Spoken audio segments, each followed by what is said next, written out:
इस जनसेवा दल नामक पार्टी के गठन की आवश्यकता क्यों पड़ी, मैं इसमें जाना चाहता हूं।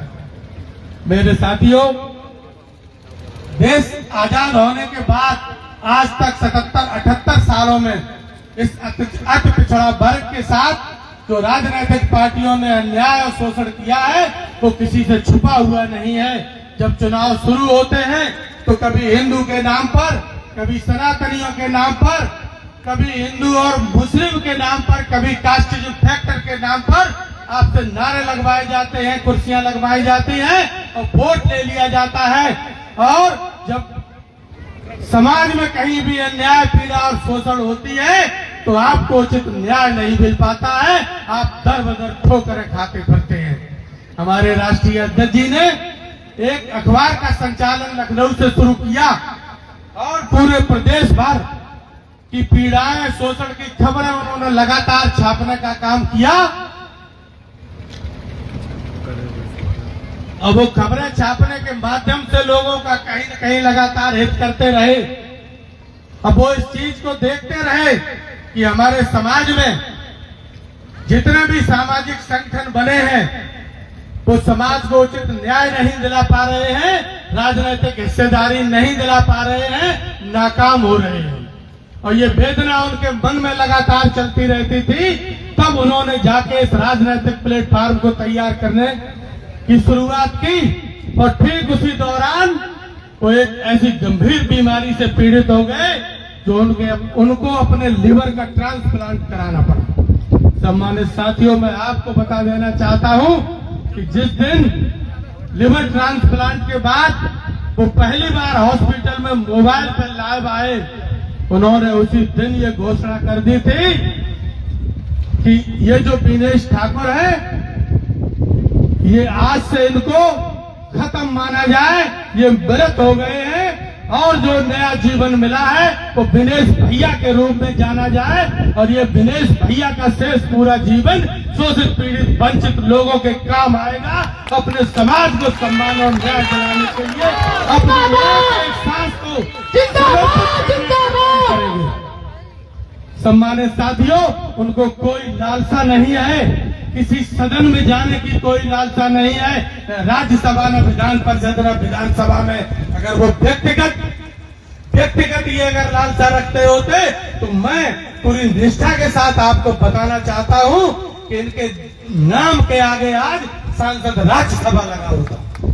इन्होंने ठुकरा दिया, उन्होंने कहा नहीं, जो हमारे समाज के लोग 77-78 वर्षों से जो करते चले आए हैं कि कोई कभी किसी राजनीतिक पार्टी का साथ लेकर, कोई कभी किसी राजनीतिक पार्टी का साथ लेकर छोटे छोटे सदनों में चले जाते हैं और समाज की वेदना को नजरअंदाज कर देते हैं। सम्मानित साथियों, जब ईमानदार कर्मठ लोग, आपकी वेदना को समझने वाले लोग आपके बीच से निकल कर आएंगे और जब सदनों में पहुंचेंगे, मैं पूरी शिद्दत के साथ कह रहा हूं, अगर बदायूं की धरती से किसी पर अन्याय होगा तो लखनऊ के सदन में बैठ के आपका भाई आवाज उठाने का काम करेगा।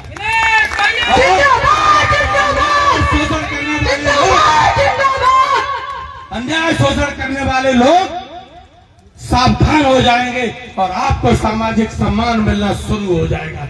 इस कॉन्सेप्ट के आधार पर, इस अवधारणा के आधार पर आदरणीय बड़े भाई साहब ने जो अवधारणा तैयार की है उसका मुख्य मोटिव ये है कि अभी बिहार राज्य में जनगणना हुई तो उस जनगणना के हिसाब से 67% ओबीसी और 19% SC ST माइनॉरिटी और 14% सवर्ण जाति का रेशियो सामने निकल कर आया। मैं आपको ये बताना चाहता हूं कि उसी तर्ज पे अगर इस प्रदेश में भी जनसंख्या की गणना करा ली जाए तो वो आंकड़े और बदल जाएंगे।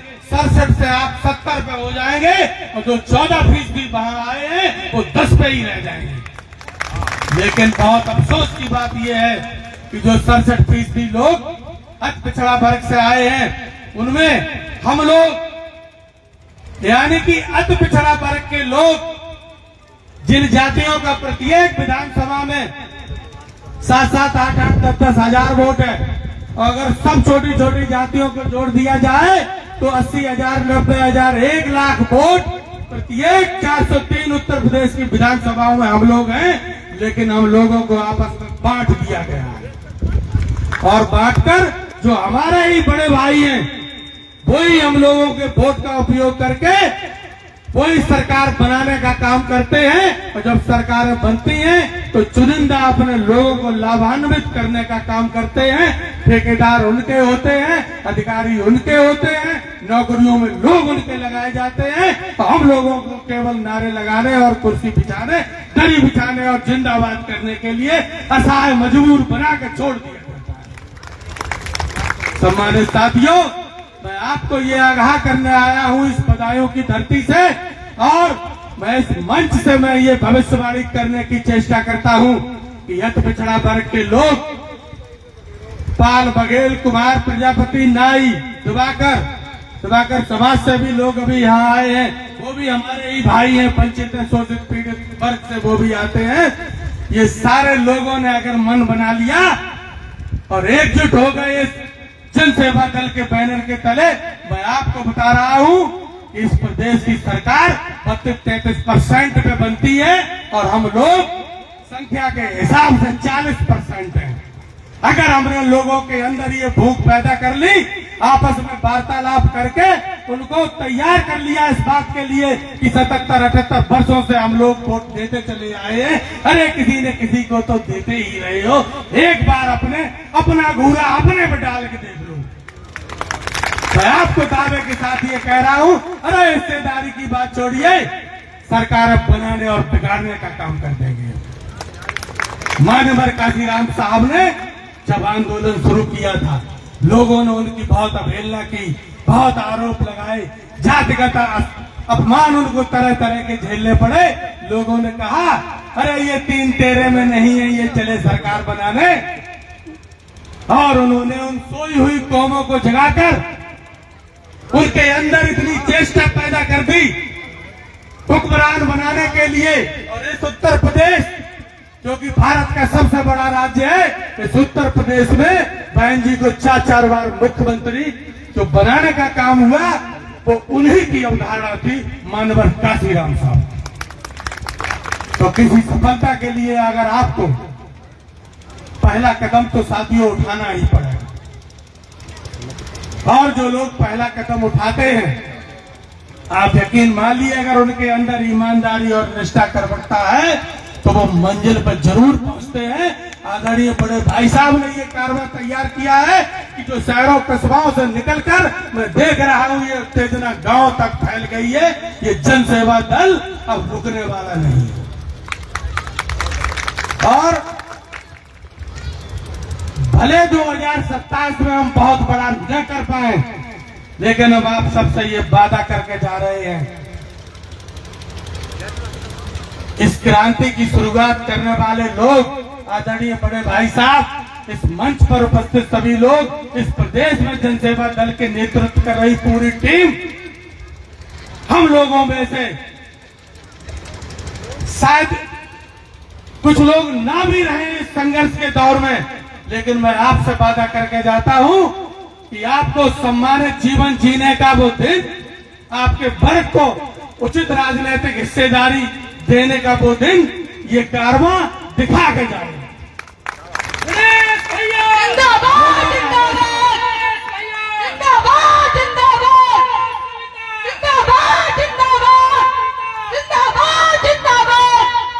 ये समाज की आदत नहीं है कि लोगों ने हमेशा चमत्कार को नमस्कार किया। सुबह को जब सूर्योदय होता है तो लोग दरवाजा खोलकर उस सूर्य पे जल चढ़ाने का काम करते हैं, और जब वही सूर्य शाम को जब अस्त हो रहा होता है तो लोग दरवाजे बंद करने का काम करते हैं। मैं आपको यकीन के साथ कह रहा हूं, आपका सूर्योदय हो रहा है, आपके स्वर्णिम भविष्य का सूर्योदय हो रहा है, आपके बच्चों के स्वर्णिम भविष्य का सूर्योदय हो रहा है। ये जो राजनीतिक पार्टियां हिंदू, मुस्लिम, सनातनी और तमाम मुद्दे देकर आपको पहला फुसलाकर अपना राजनीतिक रोटियां सेकने का काम कर रही हैं, उन सबको आपको गहराई में देखना पड़ेगा। तो आपके बच्चों के भविष्य को गड्ढे में खोदकर गाड़ देने का काम कर रहे हैं। जो गरीब गुरबा लोग, अति पिछड़े लोग, निम्न स्तर के लोग अपने बच्चों को शिक्षित कराने का जो काम कर रहे हैं, वो छोटे छोटे प्राइमरी स्कूल, छोटी छोटी जगह से निकल रहे हैं। माध्यमिक बोर्ड से जो बच्चे पास कर रहे हैं, लेकिन उनका कंपटीशन किनसे कराया जा रहा है? सीबीएसई वाले बच्चे, जो समृद्ध परिवार के बच्चे, जो 98, 95 और 99% तक ला रहे हैं।